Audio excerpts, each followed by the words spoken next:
Hey guys, welcome to my guide on Basilisk Knights. Before we start, all my Slayer guides are in the description box so you can jump to the next monster after your task. There are two types of basilisks, increasing in difficulty as it gets higher level. This video will cover the Basilisk Knight, and you can also find my lower level Basilisk guide in the description box below. Basilisk Knights are pretty simple monsters.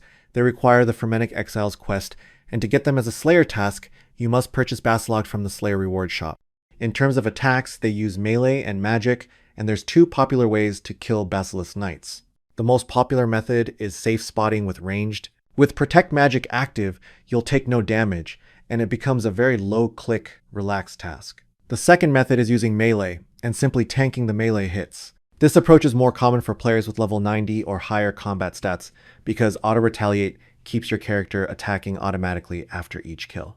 The main thing to watch out for during a Basilisk Knight Slayer task is the superior Basilisk Sentinel. It's one of the few superiors in the game that have a highly punishing special attack. Here's how it works. About every 30 seconds, it fires a slow red orb at the exact tile you're standing on. If you move just one tile away, you'll avoid the attack completely. But if you get trapped, you'll need to spam click away 4 times to break free. If you don't, you'll take massive damage. So this superior really punishes players who aren't paying attention. My recommendation is to use RuneLite's NPC Indicators plugin. In the NPCs to highlight box, type Basilisk Sentinel. That way, you'll instantly recognize when the superior spawns instead of confusing it with a regular Basilisk Knight. As for the location, they're only found inside Jormungand's prison. It's a single combat zone, cannons can't be used, and there are several safe spots you can take advantage of around the area. Now, let's go over the armor setups. If we take a look at the Basilisk Knight's stats, they're pretty strong monsters overall, but they have major weaknesses to melee crush attacks and heavy ranged attacks. So what's the best range setup? The first setup uses the new Hunter's Sunlight Crossbow paired with ranged and prayer gear. The second setup swaps the Hunter's Sunlight Crossbow for the classic Dragon Crossbow. The third setup replaces the prayer gear with more accuracy focused gear. And here's what I found. The Hunter's Sunlight Crossbow is now best in slot for killing Basilisk Knights, outputting slightly higher DPS, even compared to the Zerite Crossbow. The third setup shows that prioritizing high accuracy gear can actually hurt your performance. Both the second and third setups have nearly identical DPS, but the third setup uses about 40% more prayer potions, which not only hurts your bank, but also makes the task more click intensive. On the right side of the screen, you can see a theoretical example for killing 200 Basilisk Knights. It shows the potions and prayers being used, the DPS and task length calculations, and a full breakdown of potion and ammo costs.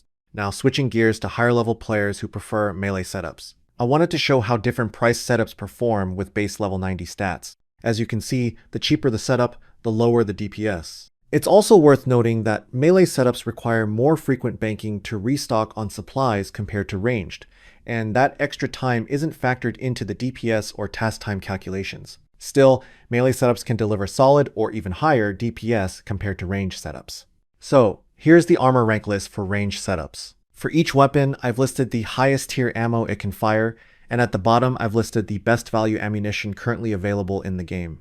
Just remember, you must wear one of the shields highlighted on this chart. If you don't, your stats will be drained significantly. And here is the armor rank list for a melee setup. Just like ranged, you must wear one of the shields highlighted on this chart so your stats don't get drained. All of these gear setups come straight from the NoBS OSRS calculator, the ultimate tool for Slayer. Test out different gear setups and see outputs like DPS, resource estimates, and task times in real time. You can easily see what untradables you can bring for a Slayer task. I created thousands of custom teleport maps for easy navigation to any monster, and things like attack mechanics, location requirements, gear recommendations, all condensed down into as few words as possible. If you're interested in trying it out, click the link in the description box below to find out more. Now let's go over how to get to Jormungand's prison. They're located on the Island of Stone, and you can sail with Haskell to take you there. The fastest way to Haskell is by using the Fremennik Sea Boots teleport. You can also use an Enchanted Lyre, a Relica House teleport, or the Fairy Ring to DKS and run west.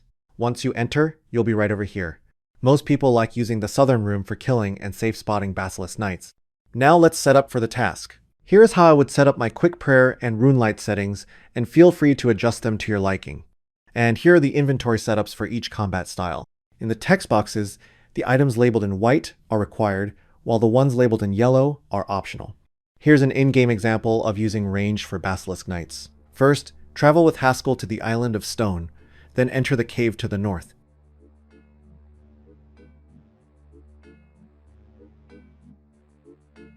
Once inside, run south and click just outside the southern room.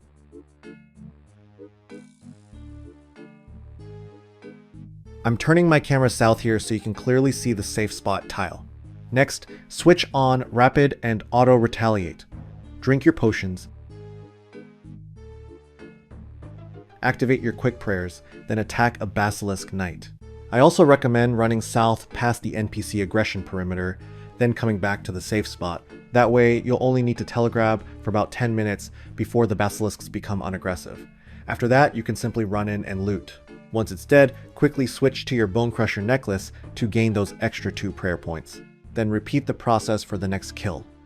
If you're using melee, start by turning on Auto Retaliate.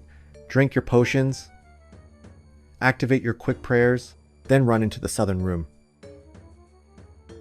Unload your special attacks if you have a spec weapon. And just like with ranged, you can switch to the Bone Crusher necklace at the end of each kill to gain those extra 2 prayer points. Just remember, the Basilisk Knight has a max hit of 20, while the Superior Basilisk Sentinel can hit up to 28. So always make sure to keep your HP above those numbers. And that's everything. If you found the video helpful, please leave it a like and subscribe to the channel. And if you have any questions or suggestions, leave it in the comment box below. Thanks for watching.